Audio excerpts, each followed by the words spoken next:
probably take 3-4 months or so to regenerate. So we don't often see results for a few months. You'll look wonderful today because your face will be uplifted. But what we want to do is get a much deeper level, and that's what we're doing with the needles over time. So that's why regular acupuncture, or facial acupuncture, is recommended. So we do it on an ongoing basis. So it's those two parts, those two elements to it which are important. Right. Superficial and a deep level. So what can you do for this swollen eye? Okay, well the swollen eye, we can help to remove some of the lymphatic congestion around that, and we can work with a point which is just under the eye here, the stomach point, and we have a lot of small blood vessels around here, so we just delicately put it in there. You can imagine these are very, very fine needles, so you're not feeling any great discomfort or pain with it. Just a tiny little pinprick, and you should feel quite relaxed. So we avoid the very, very sensitive part of the eye, and what we're doing is working in there with that. I can't feel my face going really hot. And then, just to make you really nice and pretty, we might give you another colour. So instead of just being pink, we're going to give it a little bit of blue here as well. This is a slightly thicker gauge, so we put this into areas where the skin's a little bit thicker, maybe the upper lip, philtrum here. Sometimes what happens is this area can become lined with age, or around the bottom or the base of the jawline here. So, and then sometimes across the forehead. So I'm just going to. I hope you can all see this. Now, also what is often very nice is to have that one on that upper lip. Oh, really? So I don't know if we can do that if you like or not. Would you like one on the upper lip? Oh my God, I don't know if I'm brave enough. If you say, just breathe in, breathe quickly. Yes, all done. Oh my God, okay. Perfect. Wow. Okay, so we're just taking the needles out now. Okay, I've been here about how long? 25 20 minutes, yes. Yeah, okay. All right, so the needles are now coming out. So let's talk about sugars now, Steve. Because a lot of people are very confused with whether they should eat 5 portions of fruit a day or 5 portions of vegetables, or, you know, they're very confused as to the amount of sugar in fruit juices, whether sugary fruit is going to put on weight, whether it's bad for their blood sugar. And I must admit, you know, it's taken me a long time to get my head around it. So let's start with fruit juices. Well, I think fruit juices are a problem because humans were never meant to eat fruit juices or drink fruit juices like we do today. Fruit was always difficult to find because it's seasonal. Our ancestors always ate just the fruit.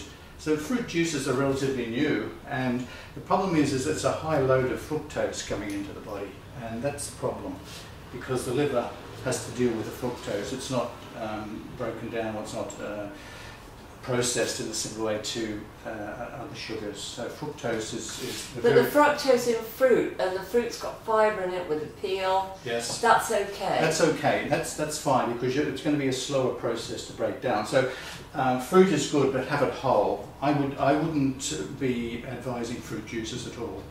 Right. So in other words, fruit juices, because they're so super concentrated, yes. It's a massive sugar hit. Correct. Right. And vegetable juices are fine. They're different. So that's fine to have vegetable juice, but not fruit juice. Ideally. All right. So when people buy fructose in a packet and they're putting it in that, so we're talking here about refined fructose that goes in a cup of tea, and they think they're doing themselves a favour. How do you feel about that? No, I don't think that's a good idea at all. Why? Because of the liver? Because of the liver, yeah. I mean, it won't raise insulin levels, so but it has a different effect in targeting the liver. So we have other problems, and this can lead on to raising cholesterol and other problems associated with the liver. So. No fructose in a packet. No. And what about things like Canderel and aspartame? Definitely not. Because they put a huge load on the liver, don't they? Yeah, any sugar that's you know, man-made sugars and that, well, these are going to ferment in the gut and they're going to cause more problems than they're worth. So, and what about things like organic rice syrup and maple syrup that people pour on pancakes? okay, well, the good sugars, there's probably only 3 really, or 4 good sugars that you should consider. And these are sugars which are full in what we call glyconutrients. And they would be blackstrap molasses, organic maple syrup, or raw, unfiltered, unheated honey.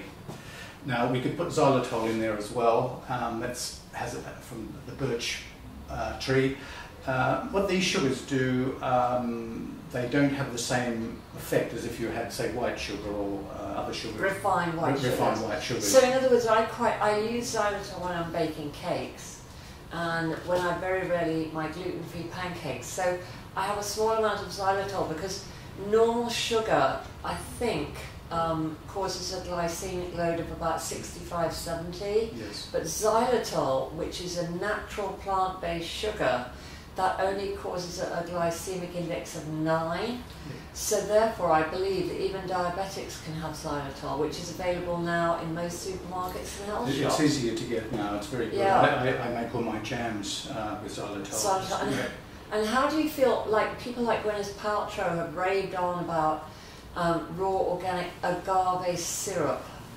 Well, how do you feel about agave? Agave is high in fructose, which is a problem, and honey is also. So I would say that again, just have small amounts of it. Am I free? You are free. Oh, you look amazing. You love being pink. Look at your face. Okay, so now, Stuart, I'm just going to go over here and look in the mirror. Oh, let's have my little lights on. Let me have a look. Oh my God, I look really awake. Yes. Oh well, my hair. I don't know if you can see everyone how red I am. But anyway, oh look, I've gone very, very pink. But anyway, wow. This is the blood flow to the face, to the tissue. Considering that I've only saturating had oxygen. 4 hours sleep, this is really great. Yeah. So let's just quickly go back over the sugars again. So when you see in prepackaged breakfast cereals and in jams that they've used can't get my teeth around it now, dextrose, maltose, fructose, glucose syrup, they're no-nos. Exactly. Right, and no refined fructose because it has to be dealt with by the liver, and organic raw agave syrup is fine for some people, but when is it not fine? Well, again, because agave is very high in fructose, I would only have small amounts of it. Very small amounts, because if I have agave syrup, I remember once somebody told me to get some ice cream that was made with agave syrup, and I can't eat dairy, and it was a coconut-based ice cream, but because it had so much agave in, I had a sore throat within about 20 minutes. Okay. So I definitely can't do agave, but I can do xylitol, which is a plant-based sugar. So you're talking blackstrap molasses. Yes. Organic maple syrup. Organic maple syrup. And raw unfiltered honey. Raw unfiltered honey. And what about rice syrup, organic rice syrup? No, I think the problem is it's going to be different glycemic loads for different people. You know, some people are going to be able to manage these sugars if they're doing a lot of exercise, etc. It's going to depend very much on their lifestyle, etc. So I wouldn't go for the syrups. Unfortunately, a lot of these sugars are in a lot of the so-called healthy bars, and be 3 or 4 of these sugars in there, and people are loading up on too much of these. But if people have sugar and then do a lot of exercise, it won't convert to fat in the body, will it? No, well, it's being utilised, that carbohydrate, it's doing something. Right, so in other words, people who do a hell of a lot of exercise can afford to have a bit of sugar. Yeah. But people who don't do a lot of exercise expect to see it convert to fat and be sitting on your hips, girls. Anyway, I hope you've enjoyed my blog today from the Hale Clinic in London with Stephen Langley.